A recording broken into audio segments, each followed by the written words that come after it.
Warning: the opinions expressed in the following program are that of the host and or guest. They do not necessarily reflect the opinions of Complex Networks, Yahoo Sports, its affiliates, or any employee thereof. This show may contain adult humor and profanity and may not be suitable for general audiences. Now that we got all that corporate bullshit out the way, let's start the show.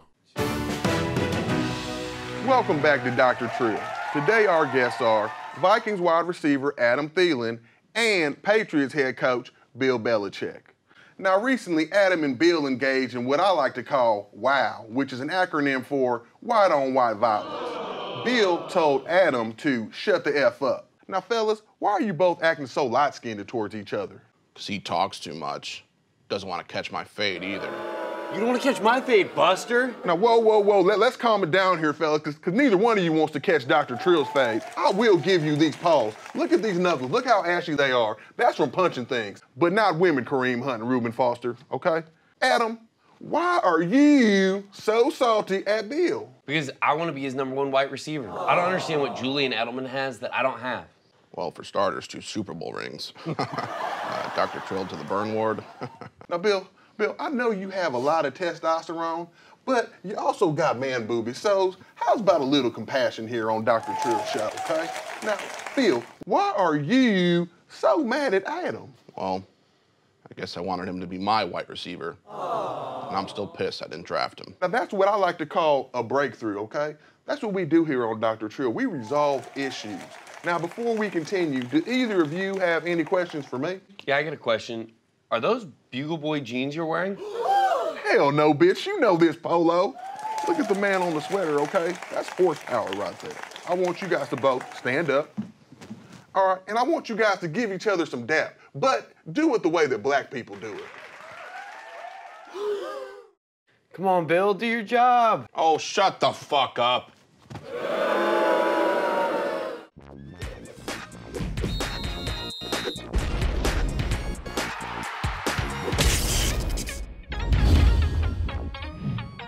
Shout out to Dr. Trill, who's of course solving the NFL drama one problem at a time. Welcome everybody to Mostly Football. It's my friend Martellus, who smokes blunts and reads Tim Burton books, and that's my friend James, who has a Comedy Central special coming out January 11th. I'm Ben Lyons. Welcome to another big show. What's going on, fellas? So we're friends now. I thought we were just co-workers trying to coexist to make a good TV show. Come on, man. Come on, man. We're gonna start the show like that? I just mess with you. I just came back from Australia. I'm feeling good. My mind is clear. You found every sports fan in Australia. Yeah, I went down there for like 72 hours. That's how I spent my weekend. I know Marty doesn't subscribe to weekends. You live on a planet that's just 7 straight days. So when we are doing things on Saturday and Sunday, what were you doing? What did I do Saturday? I don't know. Every day is the same to me. So I think Saturday, I went to go see the Amazing Spider-Man, the Spider-Man Into the Spider-Verse, which was an excellent film. Miles Morales was a great character. The graphics were beautiful. The way the movie was, it was a little bit long, but I thought it was overall just a really cool movie, and I thought it was great to see so many different walks of life get to portray Spider-Man. All right, we got some more movie reviews a little bit later on in the show. Let's start talking about some football, shall we? Former All-Pro running back, current actor Thomas Jones. He's here. We saw him in Straight Outta Compton, plus my boy Shane Powers. Download the Shane Show app. He's here. He's going to be giving a whole bunch of fucks a little bit later on the show. But let's get right to the biggest story in the NFL right now, and that's Kareem Hunt. How long till the next team signs him? Plus, is there ever a time for an NFL team to start tanking? And Marty tries his hand at beach volleyball, so this should be fun. Point. 3 serving 0. Marty, you're fucking killing it right now. And not in a good way. I'm doing so bad that they're trying to arrest me right now for playing the way I'm playing.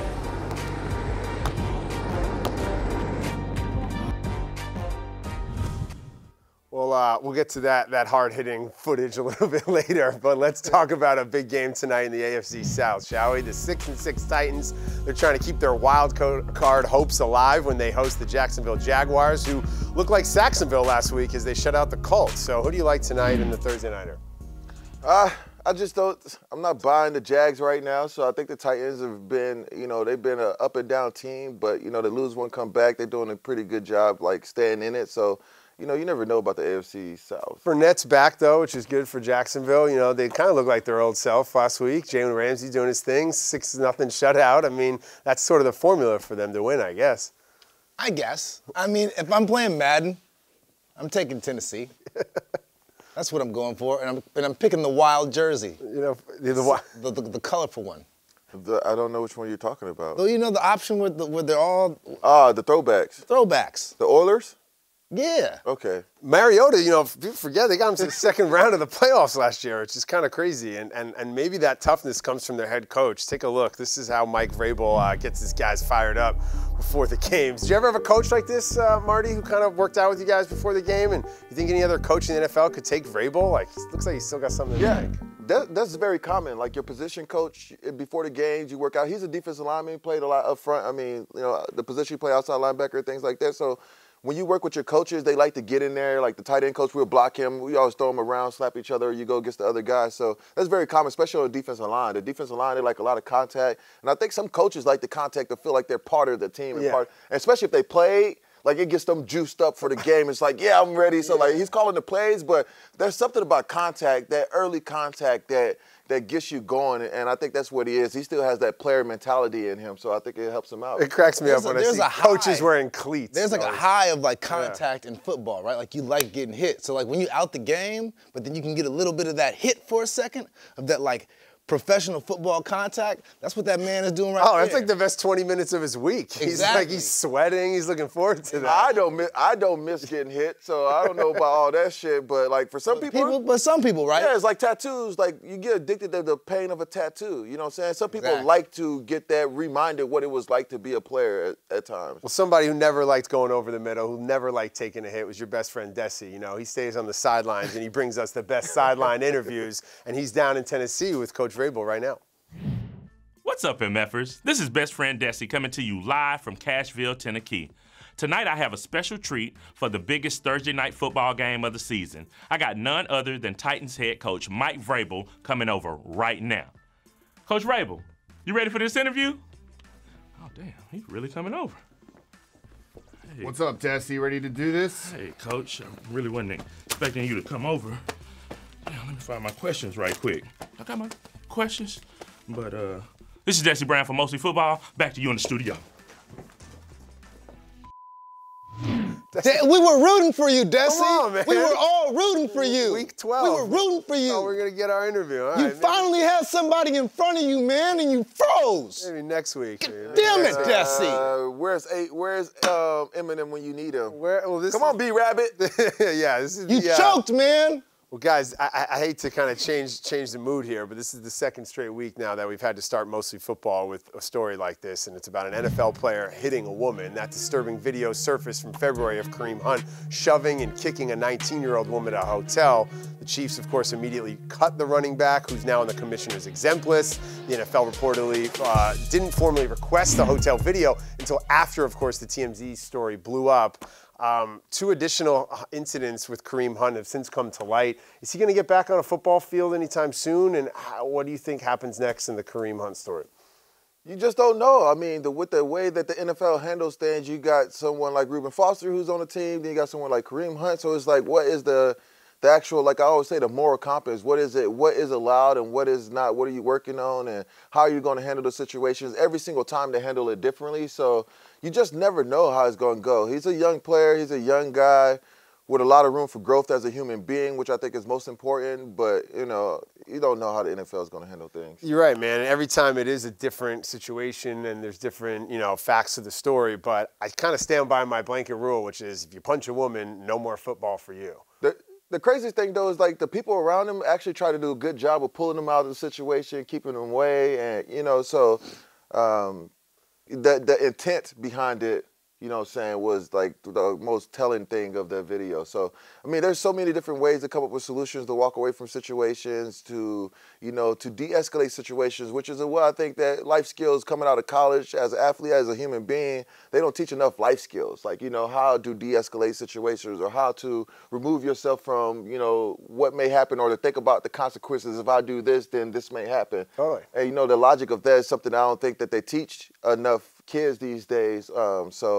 I think it's just something that the schools need to do a little bit more of in helping them grow their emotional IQ and things like that, and not just raise crops of football players, but raise good human beings. James, if the Raiders sign Kareem Hunt, is he getting a jersey? Well, I have, I wouldn't get a Raiders jersey because I already have Raiders jersey. But I definitely would not get the Kareem Hunt jersey, and I wouldn't support the hire. I mean, we just, like, you got to police your own, man. Like, if there's a comedian out there who's doing stuff like this, we're going to stop that, and we're going to talk to him because we don't want that out there that comedians do this. And right now, it feels like NFL players do this. So if you're an NFL player who doesn't do this, do your best to stop any imagery or propaganda or just message or just anything that supports doing this. I want to stop you there because there's a lot of NFL players that don't do this. Like, right? There's only 1,500 players in the NFL. If you take a group of 1,500 men in any walks of life, the statistics are probably going to be the same because it's a worldwide man thing. Men needs to stop doing this. Not athletes, not actors, but men. It's something that goes global with men. So if you take a crop of 1,500 men in any situation, the statistics are probably going to be the same. And that's unfortunate. It's very unfortunate, but James is onto something. The idea of like other men who don't participate in this behavior, holding those dudes accountable is definitely something that's necessary. Even saying, I won't step on the field with that dude because... Yes, and it doesn't make you a bitch. It does not make you a bitch from telling one of your homies to be like, look, motherfucker, don't be doing that shit. That shit's unacceptable. You can't do this. That's not, like, we don't roll like that. That's what I tried to do with your jacket earlier. My jacket is wonderful, first of all. I stepped up as a man and said, don't wear that shit. But you did. Well, guys, the Kareem Hunt story came just a few days after the Washington football team signed Reuben Foster. That was how we opened last week's show. Of course, accused of domestic violence. This is how Doug Williams initially justified the signing. Rightfully so, with all the stuff that is going on in this country. You know, we got people who are in high places that has done far worse if you look at it realistically, and they still up there. Williams had to apologize later. He sounded a little high himself. That sounds like a song. I've got people in high places. I think that's actually funny. But I think the real thing right here is what he just said, though, to me shows you how the world is being desensitized. Because we're exposed to so many things so often. There's so much crazy shit going on in the world that we just like, oh, okay, you know what I'm saying? So it's a desensitization that's going around with people. No, like, another week on Mostly Football, another domestic violence story. Or just read, go log onto the Shade Room or some shit, you know what I'm saying? Or whatever, just pick up a newspaper or pick up any article, just so much shit going on in the world that starts at the top, like he's talking about. I understand the people he's talking about, but that doesn't make that it's happening down here less important. It doesn't matter if it's happening up here or with people down here. The equivalence of it happening is exactly the same. Still people, yeah. Yeah, we're still dealing with people. No matter who or how high you're ranked, motherfucker, you don't get to get away with this. No matter how low you ranked, you don't get to go with this. I don't care if you're the president or the janitor. It's still fucked up. Well, it's still fucked up at the quarterback position in Washington because Alex Smith, he's broken his leg, and Colt McCoy, Hookem, he broke his leg. Mark Sanchez is now under center, which is obviously kind of fucked. So Coach Jay Gruden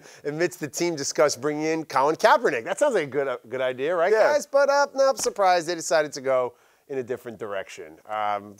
Do you think Cap ever really had a shot at the Washington job? And I don't know, how great would that be if the Washington football team had Colin Kaepernick as their quarterback? That would be a great next step in this whole story. I feel like they're just covering their tracks, and I'd be like, oh, we discussed it, but we're going to go a different route. Did they truly discuss it? Did they really weigh their options in that light? How was that discussion? I mean, Marty said, did they really have a conversation? I don't think so. You just say that they had the discussion about Cap to get the Cap love real quick from the Cap fans. But if you really had a discussion, he'd be on the team. And if you had a real professional discussion about what's best for your team, he would have been on the team way before Colt and Mark Sanchez, and any of these other people. He's more qualified, I think. I don't think Colt McCoy is a terrible backup quarterback. No, but he broke his leg. I mean, he broke his leg, so you need another guy to come in. You know, I think he's a guy Colt McCoy's a guy in the system for 5-6 years, you know, so I get that.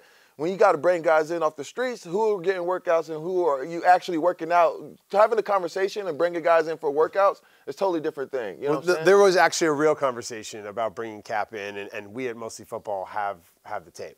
Oh. Mark Sanchez throws. It is intercepted by the Eagles. Jason Witten, your thoughts? Sorry.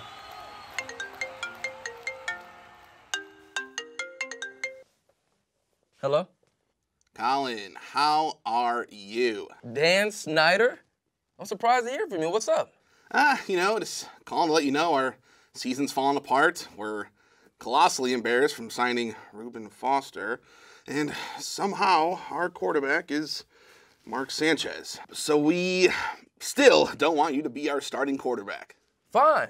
I don't want to play for a team with a racist-ass name anyway. Fine. Fine. You're stupid. No, you're stupid. Okay, Colin, I'm bluffing here. I need your help. Please come play for us. We'll do anything. We'll change the team name. We might even kneel. I'll let you guys kneel. I might kneel. I'll kneel so good, you'll call me Neil Armstrong. Neil Diamond. Neil deGrasse Tyson. No, not him, but you get the point. Please, Colin, anything. You really do that for me? No, not really. Damn. Y'all got me fucked up. Well, Cap's future is definitely uncertain. One thing is for certain, and that's Aaron Rodgers. He's going to have a new coach next season. Mike McCarthy was fired in his 13th year in Green Bay after the Packers lost last week at home to Arizona to fall to 4-7-1.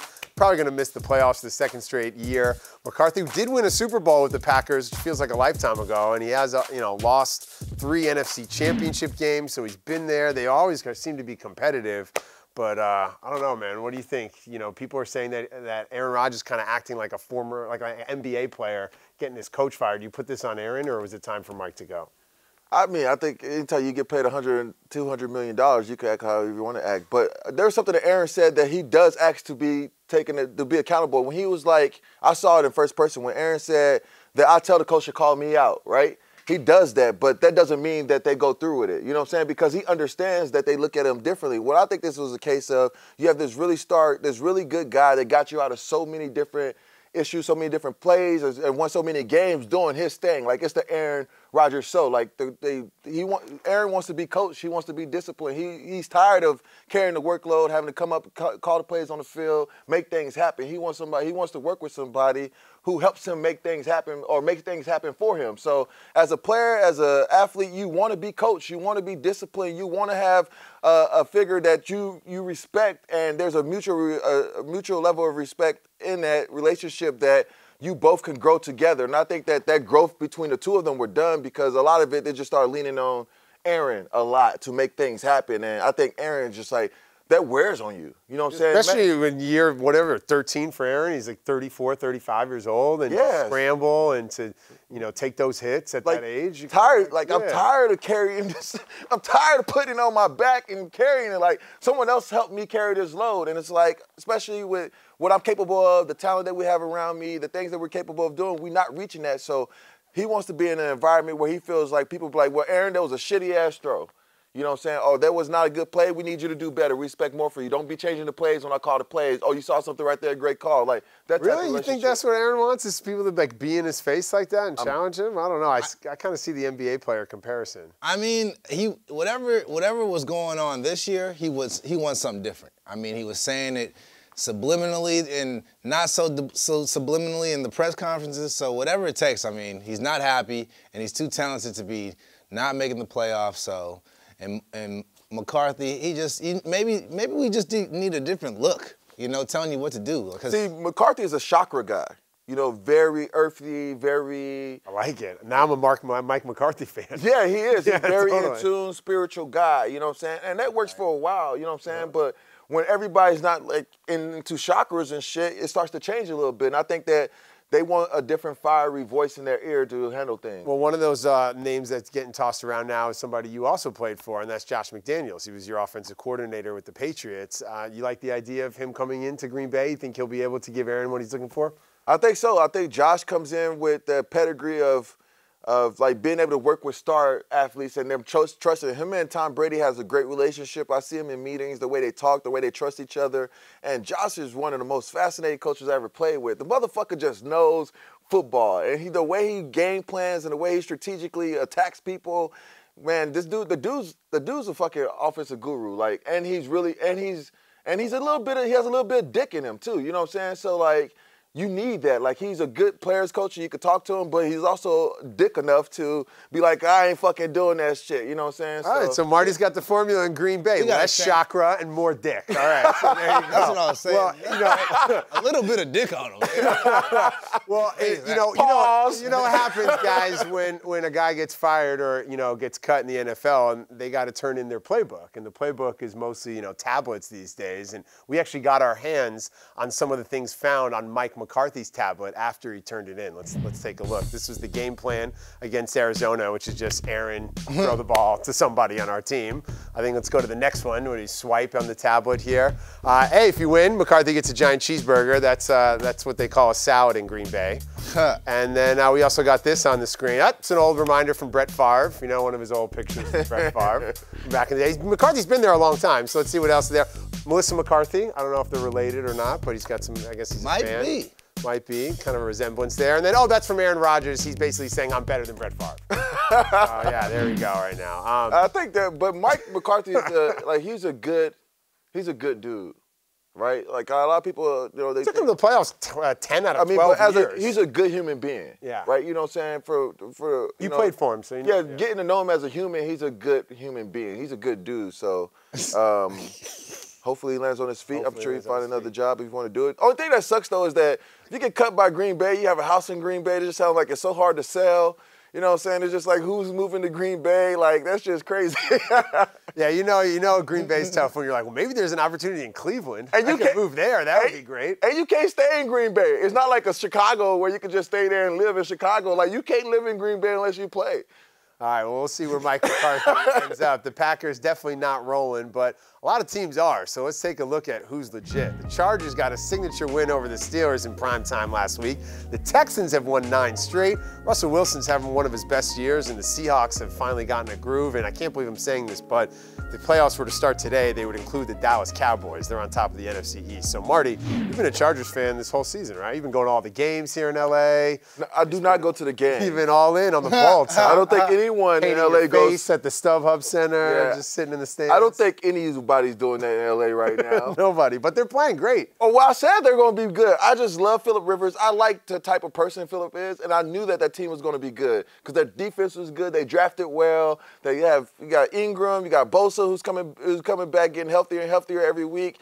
And that's why I said that's where Dez went. I thought that would have been a great team for him to play with a Phillip Rivers. Unfortunately, he got hurt, which the Saints was a good place too. But that's like one of the first places I called out in that. And I just thought the Chargers were going to be good. You know what I'm saying? So right on Martellus. I knew the Chargers were going to be good when I found out Phillip Rivers has 8 kids and he has 9 on the way. Because that means his house is mayhem. Yeah. So when he leaves there, he is ultra focused on football and being the best football player he can be. Because after that, he's got to go home. Yeah, which is crazy. You know you're super killer when the football is like your quiet place. Well, let me tell you this though.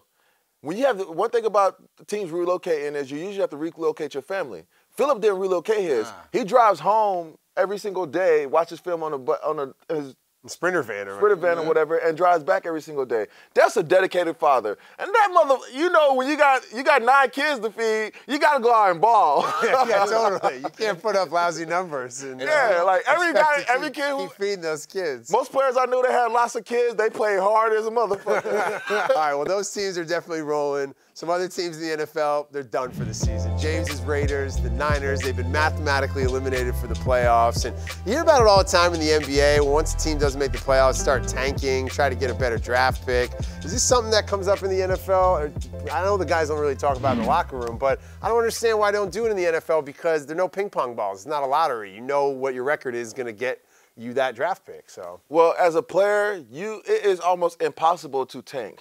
Because your health is on the line. Like, we're not out there like, if you have something to prove every time you go. Yeah, we may be losing, but we're going to fuck you up. Like, the whole idea is to knock other people out the playoffs. Like, yeah, we losing, but when you play against us, you know that I'm coming with it because I don't want to be disrespected.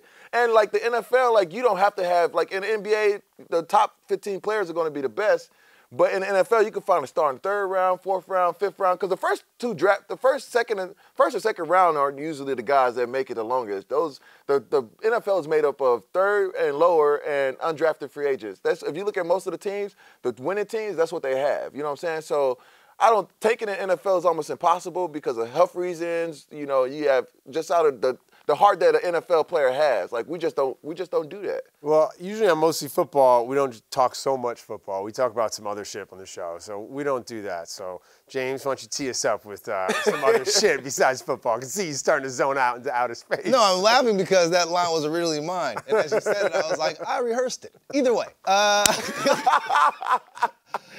Here's a non-football story about the blind guy who's suing Playboy because he can't read the articles. Word, a legally blind man in New York is suing Playboy.com, alleging the website is not accessible to those who are visually impaired. He can't enjoy the centerfolds. I mean, the articles, the reading, the words, the letters. I feel you, bro. I get Playboy for the stories as well, and the trivia at the end. You joke about me knowing about actors, but part of my research has been the Playboy interviews over the years. They're really good interviews, and they're filled with little nuggets about your favorite actor. Well, my whole thing is, why is everyone so quick to sue instead of saying, look, can you make it available for us to read? People want to check. I mean, and then you said on the internet. Yeah. So I don't, like, you want to listen, like you need an audio part of the conversation, Don't say you. This is not me. This is not my case. I'm just saying, like, in theory. Right. Yeah, you need, like, a voiceover, like if Siri was leading the Playboy article to you. So you like to see Siri in Playboy. That's what it is. That's where the world's going. We saw the man who married a hologram a couple weeks ago. That's our very first solution to a story. I have a blind uncle named D. And now that this came up, I kind of want, I guess I can't send him a text message. I kind of want to call him. I kind of want to call him and ask him, like, like, what does he think about this? What's your relationship with Playboy? Yeah, like, shit. Yeah, Playboy, get on it, okay? Marty, you say real people eat meat? Well, check this out. This one dude who's a vegan claims he was fired because he questioned his employer investing its pension fund into companies involved in animal testing. So now he's suing to make veganism a religion to legally protect his beliefs. You know, there was like a religion store, like where you go and you get registered for a religion. Like, I didn't know it was DMV of religion. Like, what do you mean? DMV of religion. This only proves what I've been trying to tell motherfuckers for years. Religion is man-made to separate the people. Yep. Man created religion to separate all majority of major wars happen because of religion. I feel like we're sitting here as like his disciples, like looking up to people kill our people leader, over religion. right? Like it's like Preach. That's how we separate everybody. Yes. They separate people by religion. Like that's just crazy. Like now motherfuckers be like, you know what? Veganism is religion. Let me go talk to God or whoever he's gonna talk to. Like who's the God of veganism? Like who's he? Like is it gonna be like a plant or a piece of asparagus or celery or some shit? A salary man? We'll answer that next time on Next Time. All right, give it up for Payless for the prank of the year. The budget shoe company staged a grand opening for a fake designer, Bruno Paylessi. They had a velvet rope, camera crews, the works. Duped fashionistas shelled out $600 for $40 for, my bad, $600 for $40 pairs of kicks. Payless made $3 grand in 2 days over you dumb ass dummies. Well, congratulations on the job in the marketing department at Payless. I would came up with that, but they only made $3 grand in 2 days. Goddamn, Payless, like what's going on? Even when they pranking, it's still on discount. It's still on discount. You can still get a value at Payless even when it's on thing. Marty got 3,000 on right now. Shit, on your shoes. Yeah, I'm right now probably wearing a good, Explain the drip. 3,500. Let them know. Explain the drip. Yeah, I mean, my raincoat, what I'm saying, this shit expensive as shit, what I'm saying? But anyway, like, the whole idea of people being fashionistas that don't know what the fuck they're buying is ridiculous. People just buy stuff because of names. So that means to me that you have no taste. Like, you don't have a really taste. You don't really know what's good, what's not. So you just buy it because people tell you it's the best. That's the problem. If you go into Payless and you spend $600 and don't walk out with everything in the store, like you're getting duped. If you spend $600 at Payless, you now own Payless. All right, finally, Meek Mill dropped Championships, his first album since getting out of prison. You know I love Meek Mill. I feel the power of his music. It's like a mixtape. It's got so many collabs. None bigger than the What's Free with Rick Ross and Jay-Z. Hov got a lot of attention for the bars about the red hat and Kanye, but it was some other verses on eating pig intestines and telling his grandma he's not a slave to anyone that got me. Jay raps the following. in the land of the free, where the black, I don't want to rap it, read it, cause he raps it so much better than me. 3/5 of a man, I believe's the phrase, I'm 50% Duce, and it's debt free, 100% of ace of spades, worth half a B. Marty, tell them what we was talking about the other day when we was listening to it. Should slaves be counted for legislative representation was an actual question thrown around at a United States Constitutional Convention. Can you believe that was even a question asked at one point in time? That's what he's referring to. At one point, they was trying to decide how much a slave is worth and should they be counted. We often forget in this country how that is not that far removed from our history. 200 years. Right. I mean, a little bit over 200 years. Of the planet and humanity and just life on Earth, that's such a small amount. So clearly there's still going to be terrible race relations in the world when that happens and when people were thought in that the that government. was a real question. In the government. Exactly. The people who set the rules and the standard for the world were asking this question. So we're actually surprised when there's racial conflict and tension, it's because of that. And we only had our first black president Yeah. There's only one. They couldn't, but those motherfuckers couldn't come up with a solution. Imagine that. They couldn't decide if humans were to be counted as humans. So their compromise was 3 out of every 5 of your family members being recognized as a person. 3 out of every. I just love that like people in the club listen to Jay-Z music, like rapping the shit and like having these conversations when you're out at night. It's so much better than like who was 10 years ago when Jay was rapping about like diamonds and alcohol. And now he's like talking about real shit, real estate and historical facts. Now Jay-Z is an African-American studies professor. I mean, that's what it came. That's when they came up with the 3/5 compromise. They compromised to count 3 out of every 5. Side note, did Meek Mill just make this album and go, what song do people love? I'm gonna rap over that. Oh yeah, it was a lot of samples. All the songs that I love. He even sampled Beyonce. Well, there's a guy in Vermont who probably has no idea who Meek Mill is, and he spent $4 grand to build a statue of a giant middle finger that he put up on the highway to show how he feels about local government. Clearly, that man doesn't give a fuck. Time now for How Many Fucks?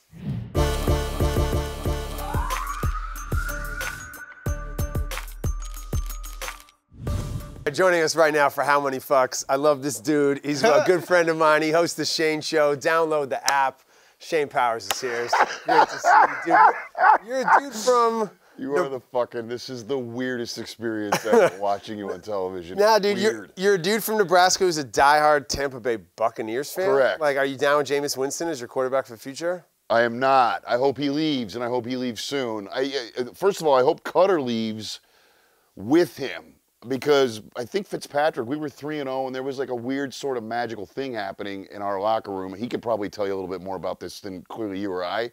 But it felt like there was some really cool chemistry happening, and I think Deshaun Jackson let him wear his outfit, and he came out for a press conference, and everybody's feeling good. And then the guy goes out and throws like 2 picks in one half, and he's pulled.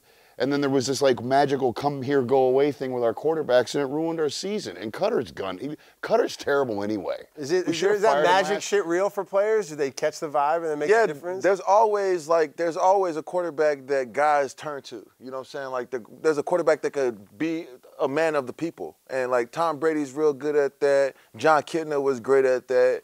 Eli's pretty good at that. Like, there's a lot of guys. Cutler was good at that. Well, he wasn't a man of the people, but like what you're saying is like it happens where these guys that come in and like once they start, you get in a groove and they're just funny. They're good in a huddle. They could tell a joke. Like they're not eating W's.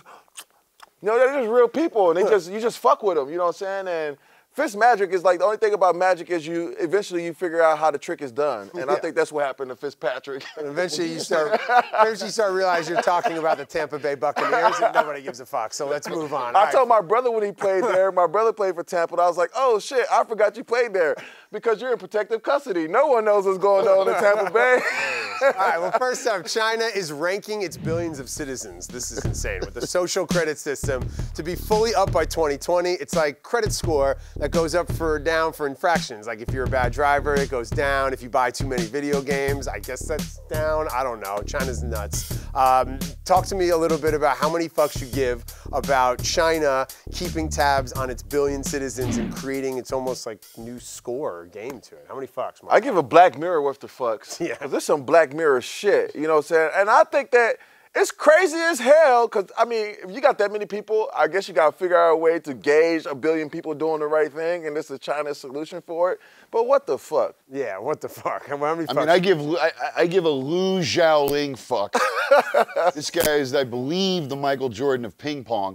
By the way, how much ass is that guy getting in China? You're the Michael Jordan of ping pong. Listen, if everybody gets on board with this, everybody in the country gets on board and I'm into this. Really? Like, yeah, you have like a little panel of cats. They decide socially who's gonna fucking live where. Like if you fuck up, like the old white guys, we should be relegated to this like weird fucking old time thing and let progression move forward. I'm not, listen. How would you rank? How many fucks do you would give? work in China. How many fucks do you give? What would you rank in the China I give one sucks for them fuck, because that just, I guess it sucks for them, you know? I'm happy to be over here right now in terms of this. But at the same time, I kind of like it because like I'm a really good dude and like throughout the day I do really good stuff. I feel like I try to do the right thing. Give me my motherfucking points, yo. You're a Boy Scout at heart. I'm a Boy Scout. Give me my Boy Scout points. I don't be lying. I don't be cheating. I don't be stealing. Points, points, points, points, points.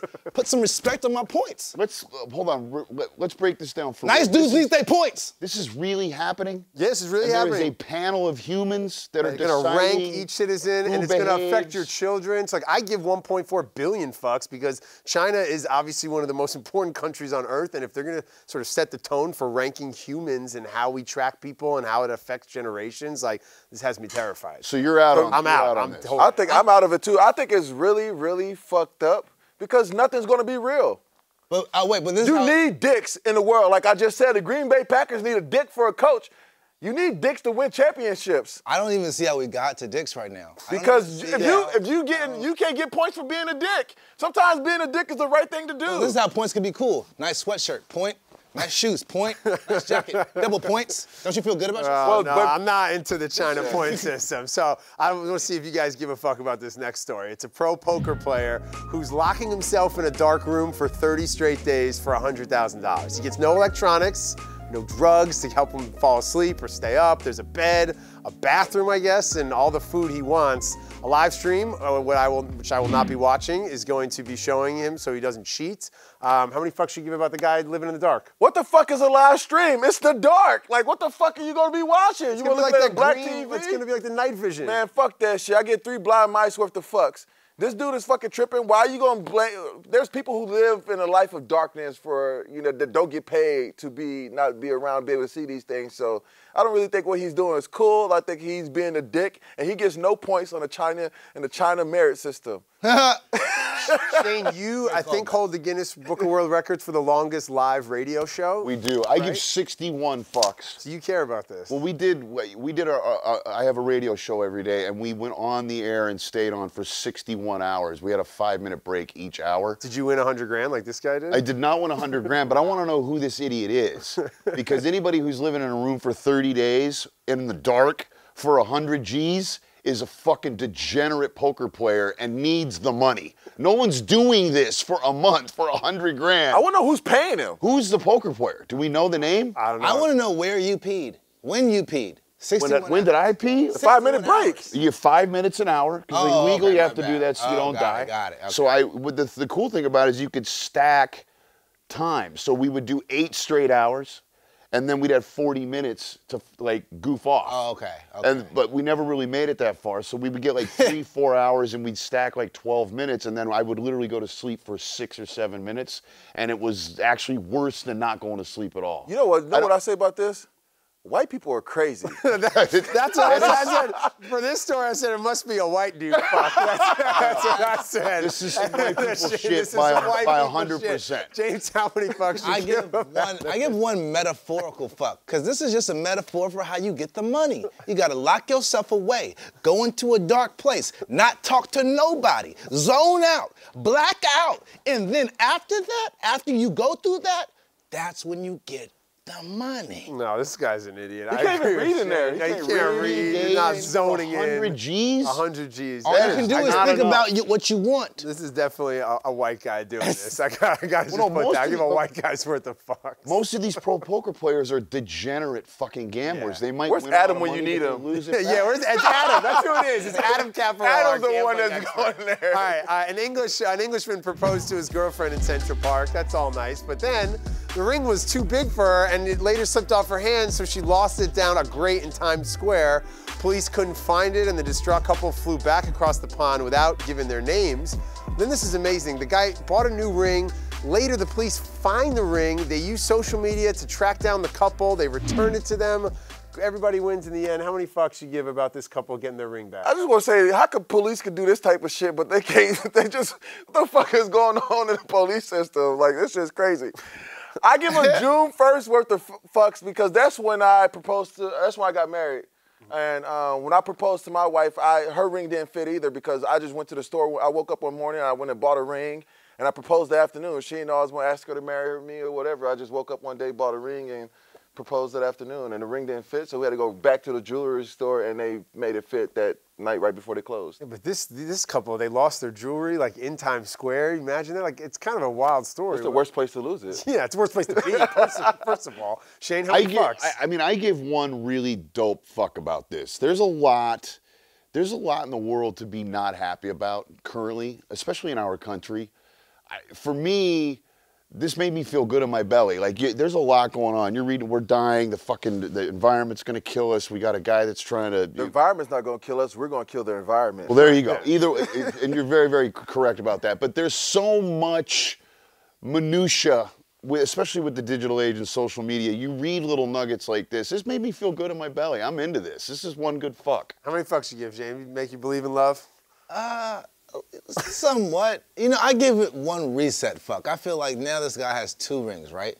So you give her the ring, everything's good, then you hit a rough patch. Things are looking bad. What do? You pull out the second ring. The second ring already has a story attached to it. Reset on the love. It's like a get out of jail free card. So that ring right there is gonna get him out of some shit. How much money does this guy have? This popping rings, traveling, flying all over the place. Backup No, ring. but I'm with Shane, man. There's so much shit out in the world, and this like made me believe in the greatest city in the world again. New York's changed a lot over the years, and just the fact that these, like Marty said, like there's police officers that still have some good in their heart. Yeah. Obviously, police do an amazing job, and the city of New York, you know, is such a crazy place. The fact that these cops took the time and did that, I'm like, yo, that's beautiful. fucking awesome. So greatest city. That's in the world. good. They got that right. They got that All right. Well, finally, in the get Press Bradford Now right, category, a 7-year-old, yes, a 7-year-old child was named Ryan, who reviews toys online, was the top-earning YouTuber last year. He made $22 million since 2015 when his family launched the channel. He's collected over 17 million followers, and his videos have amassed more than 25 billion views. How many fucks for the millionaire kid, dude? I give a Jeffrey the giraffe worth of fucks because this is what Toys R Us should have did. The fuck was Toys R Us doing? Toys R Us went bankrupt and now little, what's his name, James? Ryan. Ryan? Oh, my bad. James and 22 million is not, those are not going to go together. Hey, you better say, hey, bro, don't mess with my universe. Don't mess with my laws of attraction. Nah, but I give Jeffrey Giraffe worth the fucks. I think it's crazy because, you know, he's the little kid opening toys. I personally don't really like my daughter on YouTube because I think the algorithm is a little fucked up. And you just never know where they could end up. They could start off in a great place, but next thing you know, there's just some crazy shit going on the YouTube. So I kind of monitor my daughter when she's on the YouTubes. But if I don't like her watching kids open presents either because I just feel like, what the fuck? Yeah, Shane, how many fucks are you about this? It's just a weird juxtaposition from the story we just talked about, right? I give less than 0 fucks about a 7-year-old kid unwrapping anything and getting millions of dollars. I mean, we live in a culture now where it's all about likes and views and this and that, and you've got parents who are going to, I guess, arm a child with millions of dollars that he didn't really earn to do, or he never finished anything in his head to get. He doesn't deserve the money. He didn't do anything other than open presents on YouTube, and we've got kids eating their fucking boogers on YouTube, get for millions of views, and we are, as a society, we're rewarding ridiculousness. We're rewarding this self-exploitation of America, and it fucking is infuriating to me. These people aren't set up to succeed on any level in any way in society. I like this guy. I give -5 fucks for this. How many Download the app. Download the app. Yeah, This download the motherfucker's right Shake here. Show I app. fuck with you. Absolutely. Yeah, Absolutely. What do you got, I mean, James? you got to put me like before him, because when he says all that, and then I gotta say my dumb shit. Okay, I'm gonna be honest. I give a lifetime worth of fucks because there's people who have worked a lifetime to make what this little child of God is making for doing absolutely nothing. And that's disturbing. Yeah, It's not even the kid's fault, it's the parents' fault. Yeah, I give a It's always to catch-22 come of back worth to of the fucks, right? Because it's the parents' fault where they're trying to set their kid up or make money and they think that's the right way to go about rearing a child, but then this kid's gonna be fried. So And here's the what if question. he has 6 houses with 6 pools? Like, he's gonna be a fucking nutbag. But here's a question for you guys. What's the difference between what he's doing and a childhood actor?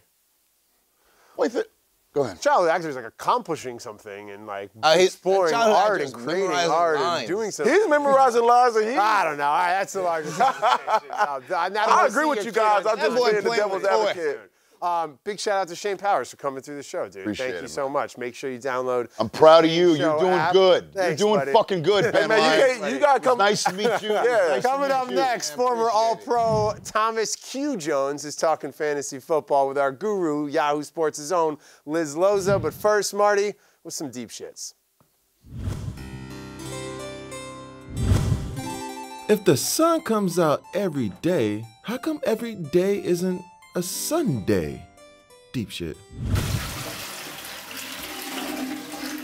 What are you looking at me? I don't know why the fuck you're looking at me. All right. The brains behind our fantasy football operation, of course, is Liz Loza. She's back on the show as always. And making his first visit to Mostly Football is former Pro Bowl running back and member of a very elite group in the NFL. It's the 10,000-yard rushing club. He's now enjoying a nice second career as an actor. It's Thomas Q. Jones. Is the Q now that you've gone Hollywood? You got to. Yeah, Yes, man. Thomas I Q. went Jones. Hollywood. I had to switch it up a little bit, man. Thomas Q. Jones. Right. What does the Q stand for? Quinn. I knew it. You know what? I had to because Quincy Jones and Tom Jones were screwing up my Google search. So Thomas Q. Jones made me a little bit, you know what I mean? Work those analytics. Sounds very thespian, too. Love it. Thomas Q. Jones. Yeah, I mean, it sounds like an actor. Thomas Jones sounds like a athlete, like an elite doctor. running back. Most people don't even know. Thomas Jones actually sounds like an ear doctor or something. It sounds like a random job. You know Thomas, what I mean? Thomas Jones sounds like you. Thomas Jones. Something. Thomas Jones sounds like an old, elegant Negro from like the 70s. Negro. Negro. Well, on that I don't note, know it is about- I don't know playoff about all time that, in fantasy and crunch time in real football, and injuries have elevated a handful of backup running backs into the center of both conversations. Thomas, you are obviously a running back, played for 12 years. How does the body feel come week 14? The body is beat up. You know what I mean? Especially if you've had a lot of carries, you know, and mainly from practices, you know.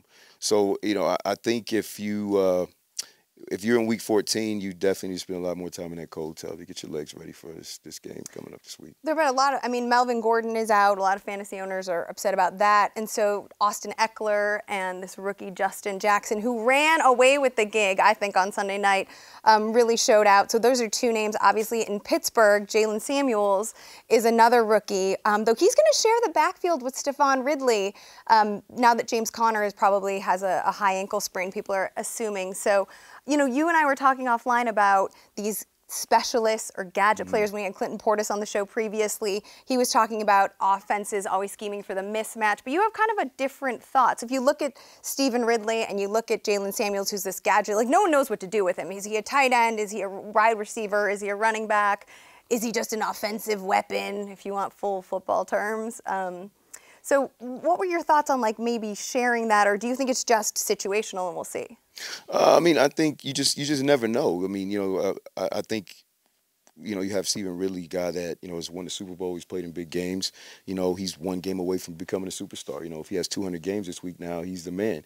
You know, this other kid, Samuels, I mean, you know, you had guys like the guy that LeGarrette Blount, what's the guy that played at the Giants, Rashad, Rashad Jennings. Jennings, yeah, you have these guys that are taller guys that could line up at an H-back or a tight end in some situations, but you just never know, man. Like LeGarrette Blount, Rashad, they had great vision, but they were bigger backs. So I think you can't really judge a guy until you see his production. I like the young kids this time of year, just like Philip Lindsay out in Denver, the kid Mac in Indianapolis. Just well, he's been hurt on and off. Yeah, but the idea of like it's week 14, your body's give me a young kid who might have some pop in his fresh legs. I think it's worse for young kids because they come out of the draft, they train in, they go right to training camp. The season for them, their body shut down because their season usually is over right now. You know what I'm saying? So this is when you hit that wall. Like you start hitting a rookie wall and then you try to get over that wall. And every rookie's going to hit it because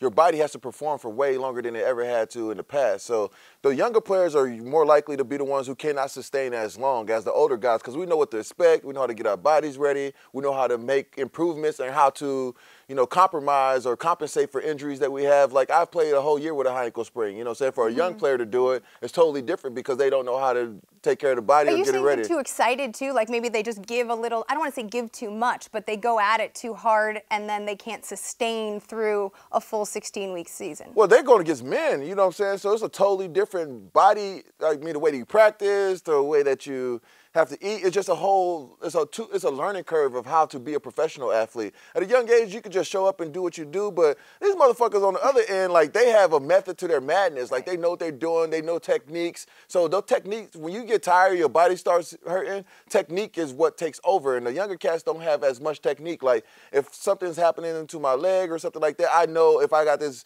non-technique that's about to pinch, I know how to gauge what's about to happen before it happens, so I could beat them to the spot. So it's a lot of just learning and being knowledgeable about the position that helps you as the year goes on. You know who beats a lot of people to the spot and also takes very good care of his body?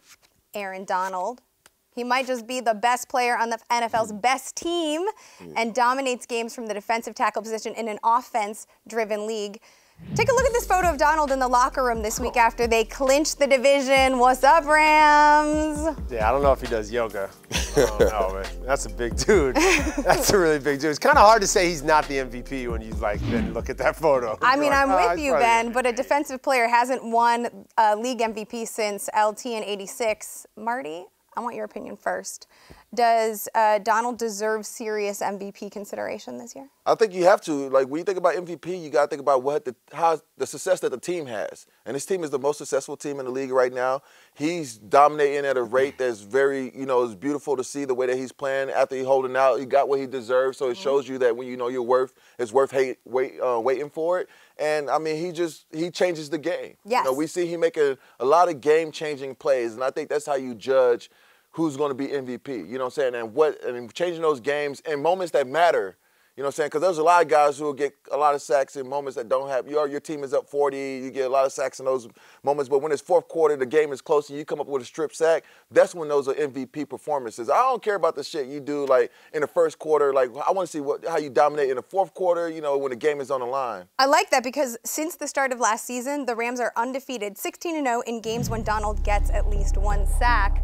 And he's a defensive tackle on pace for 22 sacks this season, which is a half sack away from Michael Strahan, a defensive end's record. So, Thomas, what are your thoughts on a defensive player like Donald winning the MVP? I mean, I think he's obviously, arguably the best defensive player in the league, hands down.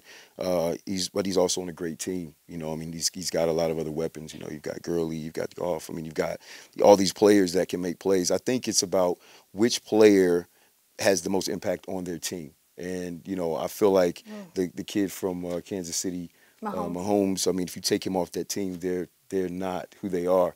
So I think there's a lot of weapons around him too, though. Yeah, but the thing is, though, this kid is a generational kind of quarterback. I mean, look at the statistics, the numbers that he's put up this year, in his second year. I mean, his upside is unbelievable. I'm not saying that Donald doesn't deserve the MVP, but I am saying I feel like if you take Mahomes away, it would have way more of an impact on the Chiefs. But then what about Saquon? as a running back. You can't get MVP on a losing team. Well, you can't.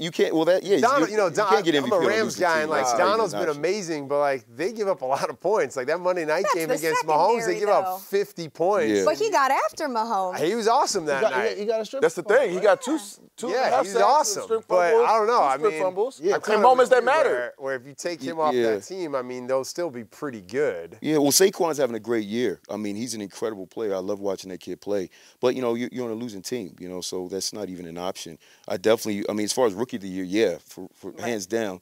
But when I look at Mahomes and I just look at just some of the things that he's been able to do and just the class that he's become in the class that he's become as a quarterback this early in his career, I mean, the Chiefs they have great weapons around them. They have a really good defense. They have the Tyreek Hill. They have these guys.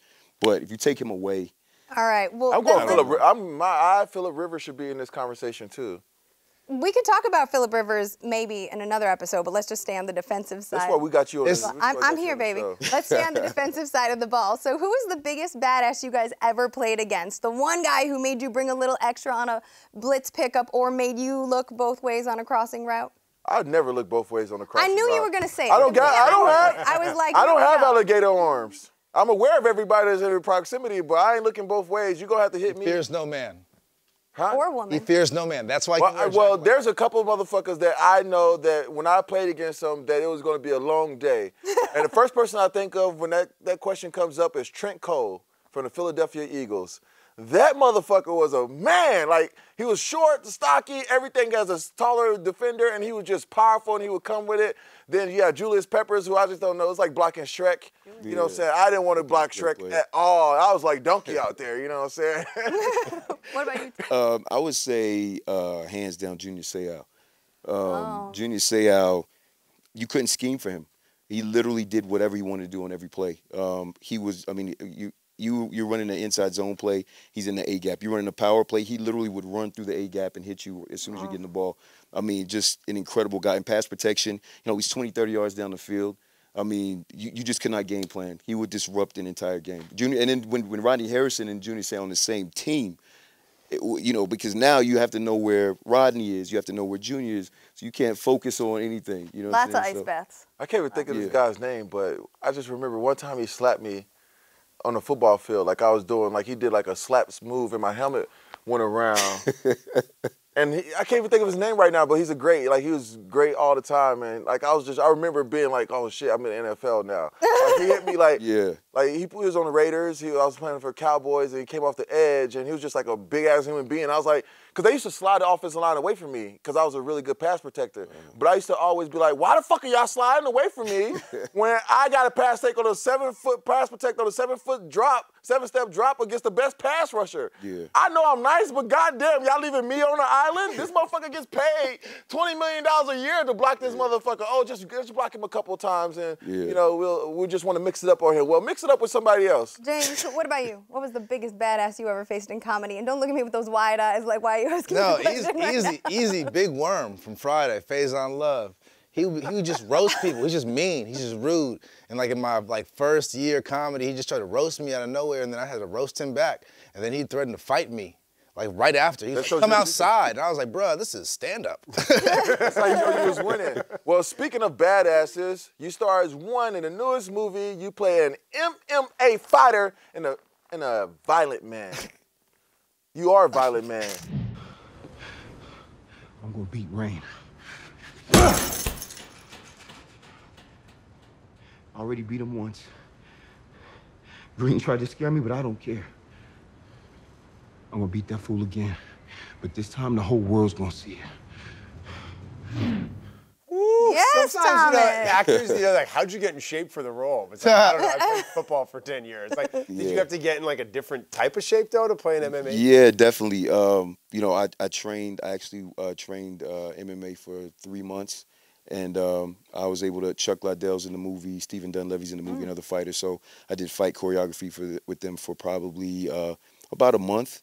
And, you know, in the NFL, I boxed in the off season just for hand-eye coordination and just, you know, for cardio.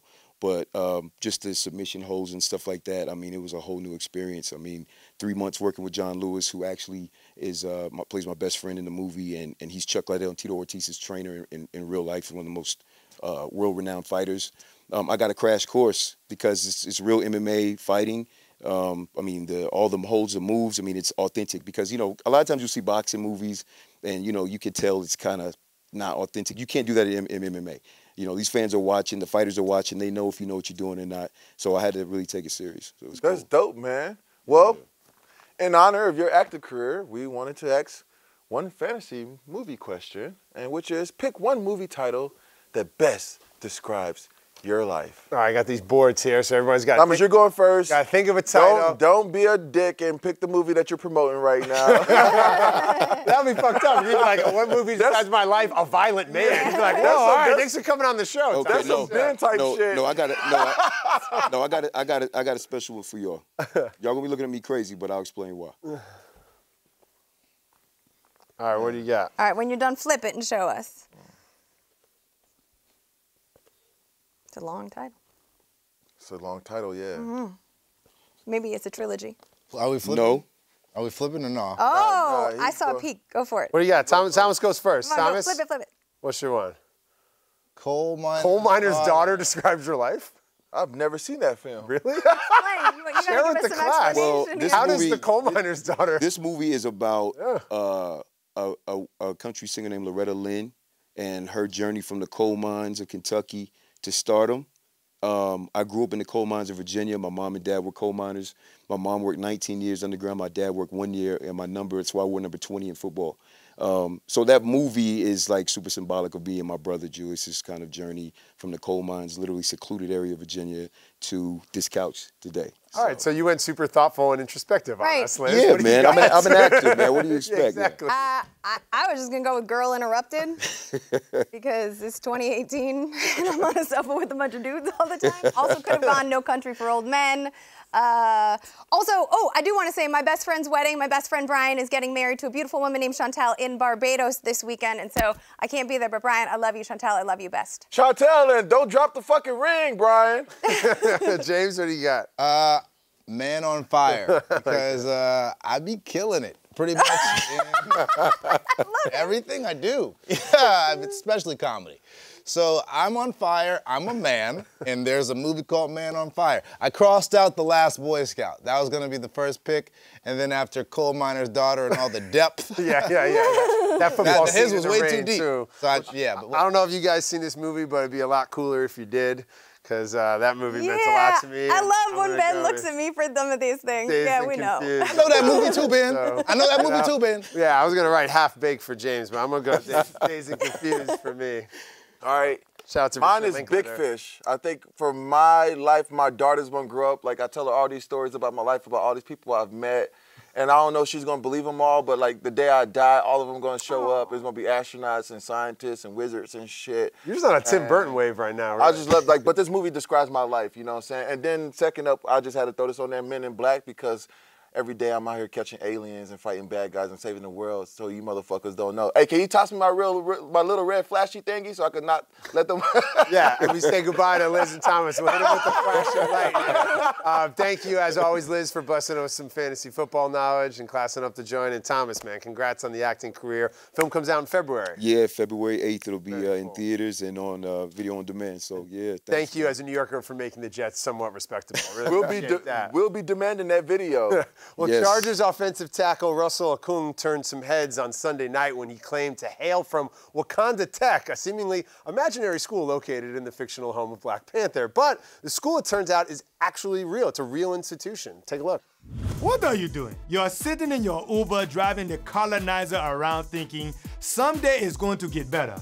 Take your phone off the dashboard mouth and close the Uber app and call us at Wakanda Technical School, not tomorrow, but do it right now. From the scam artists who brought you Trump University, we are Wakanda Tech, where you will learn skills like ducking malaria, mining the vibranium, glass tinting, spear painting, sticking your dick out to mashed potatoes, recouping overdraft fees, bad African accent, and jazz. All you do is sit in the car all day. Do something about it. Join our esteemed list of alumni. Russell Okung, Big Neck Guy, Simba, the guy from the movie Captain Phillips, and Ben Lyons. Enroll today and we will send you this free adamantium backpack. Wakanda Tech, the strength of the Black Panther will never be stripped away. Hey, colonizer. On this week's Adventures with Marty, I hit the beach with volleyball stars April Ross and Alex Kleinman. They taught me a thing or two. Oh, then kicked my ass. Roll the tape. Let's do it.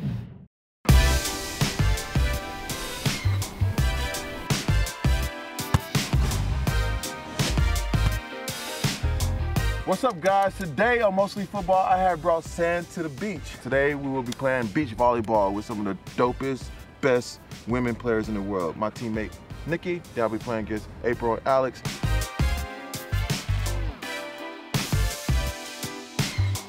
And we brought Wednesday here for moral support because I'm probably gonna get my ass kicked and everyone needs a moral support dog. You all ready? Yeah. So we got the 3 basic skills of beach volleyball. It's passing, it's setting, and then it's hitting. We're gonna learn how to pass. So one hand on top of the other. I'm gonna move, bend my knees, pass up and down. Ain't nothing wrong with a little buff and grind. There you go. That's hard to do, you know what I'm saying? Yeah. Second one is setting. That's a childish. So the third and final skill is the hit. And you want to get a little bit of top spin on it. So you want to snap over. Wow, that's undiggable. That's a kill for sure. That's a kill. Okay, Marty, we're gonna play a quick match. 1 game to 21. Rally scoring. We're gonna give you first serve. And we got professional ref over here. Oh! Damn! Oh, I served Nikki. Shoot. I got it. Ah! Damn it! So hard to jump in the sand. Point. 3 serving 0. Marty, you're fucking killing it right now. And not in a good way. I'm doing so bad that they're trying to arrest me right now for playing the way I'm playing. God damn it. Ah!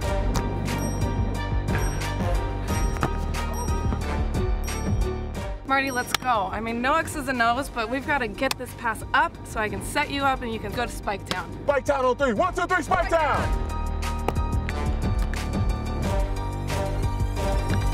Yeah!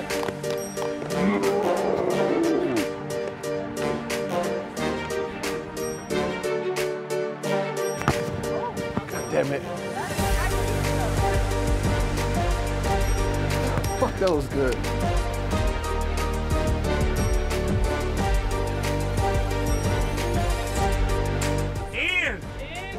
Point 18.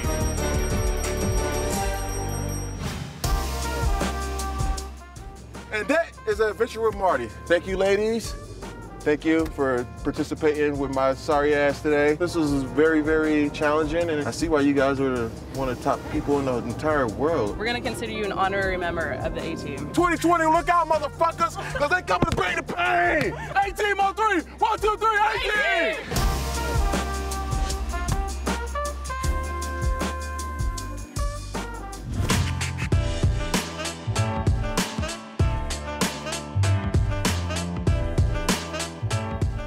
All right, back for another week of Caps Lock is the Cap himself, Adam Caparel, who struggled last week. I've been struggling all year now, week 13. Yeah. What's your grade for the season? My grade, I'd say C-, especially graded on a curve compared to you, because you've just been killing it. Yeah, it has been getting a little old, actually. So let's take a look back at the results from last week, shall we? Once again, I finished on top, racking up $150 of fake money, thanks to TB12 and the New England Patriots. Adam, an uneven week for you. Has you in the negative again, buddy, losing 2 out of 3 games to push your total to just under $1,000, and I know you actually take this seriously, so it's kind of fun that you're upset. James, you just went against Tom Brady, dude, and you now have to suffer the consequences. You lost $150. It's time to pay up. Don't get too excited. Yeah, well, Nashville is known for its hot chicken and its honky-tonk music. So they got honky-tonk music down there. We're gonna not have you eat the hot, spicy stuff. We know you got some food things. You're a Hollywood guy. No, milk from a cow, only milk from nuts. I get it. So we're gonna ask you to do your best honky-tonk line dance. So cue it up, dude. Real cute. Come on, let's go real quick. Little honky-tonk. Oh, there it is. Yeah, honky-tonk. Don't break your heart. Achy breaky heart. Really just doing the electric slide on him. That's pretty respectable. All right, let's get to the AFC matchup to kick things off this week. Lamar Jackson, well done, dude. Lamar Jackson and the Baltimore Ravens will travel to Arrowhead to take on the Chiefs. The Ravens are 6.5-point underdogs. Adam, can the Ravens keep up with Patrick Mahomes and that high-powered Kansas City Chiefs offense? Who you got? I think they can. Listen, this game opened with a 9-point spread. I would love to get the 9 points right now, but I'm okay taking the 6.5 just because the Ravens are 4-2 against the spread in the last 6 games when they've been a 6-point dog or greater. So give me $100 on Baltimore. Honky Tonk Man, what do you got? I got $100 on the Chiefs, and I really wanted to be on the same page as Adam, and I'm not, and I feel like I'm going to lose, but my gut, which never fails me, says the Chiefs. Yeah, I'm going with the Chiefs as well. $100, man. Lamar Jackson's won 3 in a row, but Arrowhead's a tough place to play, so I'm going to go with the Chiefs. All right, next, we got a big AFC South battle. The Houston Texans, shouts to Shea Serrano. They're riding their 9-game winning streak into this game against Andrew Luck-led Colts, who scored 0 points last week. I mean, what to do with this one, Adam? 4.5-point favorites for the Texans. Who you got? Yeah, Colts clearly were overlooking the Jags last week, and I think they're due for a bounce back. It's a division game, so I always tell you to take the points and know that the Colts are 4-0-1 against the spread in their last 5 trips down to Houston. So give me a meager $50 on Indy. Oh, man, you've definitely been struggling. You're putting $50 of fake money on stuff. What do you got, James? I'm putting $50 on Houston because I don't know, man. I just feel like if they won 9, give them 10.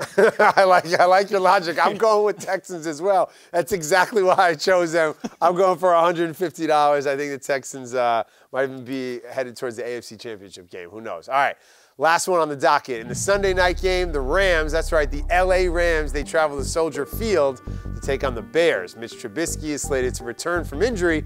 Can Chicago cover the 3-point spread and stay atop the NFC North? Who you got in this one? No, I don't have any great trends or stats to tell you in this one. I'm just doing what Ben would do and just take the favorite here. So give me $150 yeah. on the Rams. Well, it took you 13 weeks, so you figured it out. I mean, at some point, it's got to hit for me, right? Yeah, all right, so you got the Rams. Who you got, James? Listen, I want the Rams to win, and I would bet on the Rams.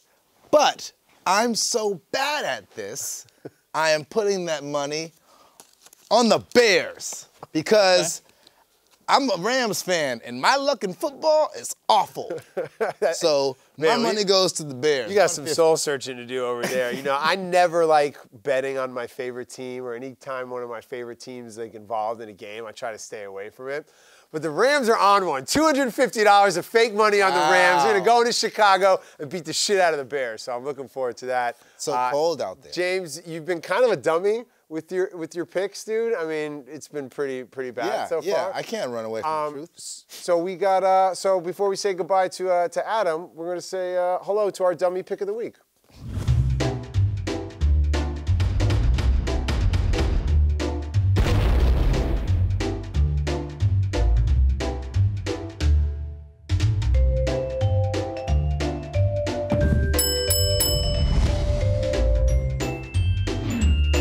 Dummy. All right, speaking of dummies, an unnamed NBA insider was quoted as saying that a team wouldn't even hire a pretty woman as a coach because all the players would try to sleep with her. Really? It's time for You're Better Than That.